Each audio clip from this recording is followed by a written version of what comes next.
ஸ்ரீ குருபியோ நமக. அனைவருக்கும் நமஸ்காரம். தினமும் மாலையில் ஜபிக்க வேண்டிய மங்கள ஸ்லோகங்கள் தொகுப்பு பார்க்கலாம். பூஜை அறையில் தீபமேற்றி வைத்து விபூதி குங்குமம் இட்டுக்கொண்டு ஒரு தட்டில் விபூதியை சுவாமி படத்தின் முன் வைத்து இந்த ஸ்லோகங்களை 3 முறை பாராயணம் செய்து பிறகு அந்த விபூதியை உபயோகப்படுத்தினால் சகல மங்களமும் உண்டாகும். அவரவர் பிரச்சனைகள், கடன், நோய், காரிய தடைகள், ஆபத்துகள், வறுமை, அகால மரணம், மனதில் உள்ள பயம், கோபம், கவலைகள் நீங்கி நிம்மதியாக வாழ வழி செய்யும். அனைத்து ஸ்லோகங்களுமே பலன் தரும் ஸ்லோகங்கள். குழந்தைகள் முதல் பெரியவர் வரை சொல்ல எளிமையான சின்ன சின்ன ஸ்லோகங்கள். அனைவரும் சொல்லி பலன் பெறுவோம். மாலையில் ஜபிக்க வேண்டிய மங்கள ஸ்லோகங்கள்.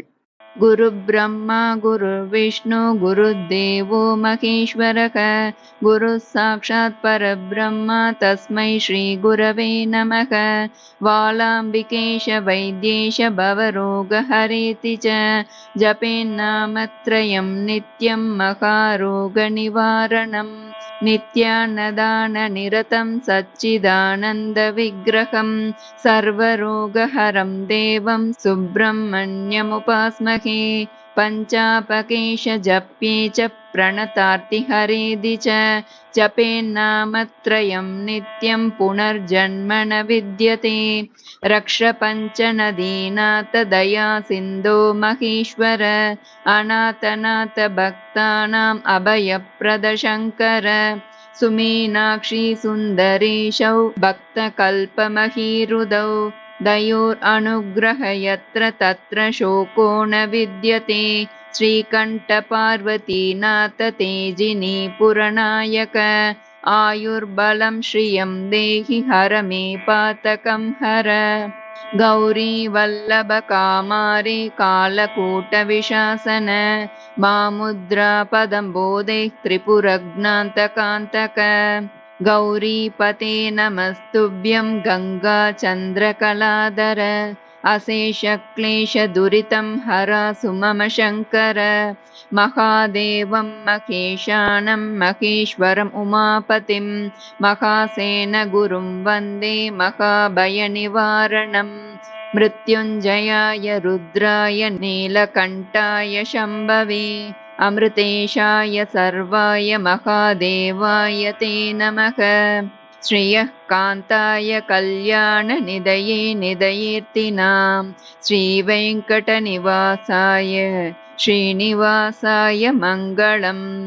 मङ्गलं कौशलेन्द्राय महनीय गुणाब्धये चक्रवर्ति तनूजाय सार्वभौमाय मङ्गलम्.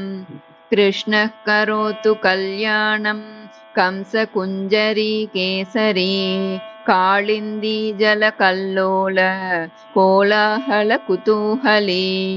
श्रीरामचन्द्रशितपारिजातः समस्त कल्याण गुणाभिरामः सीतामुकाम्बोरुह चञ्चलीको निरन्तरं मङ्गलमातनोतु.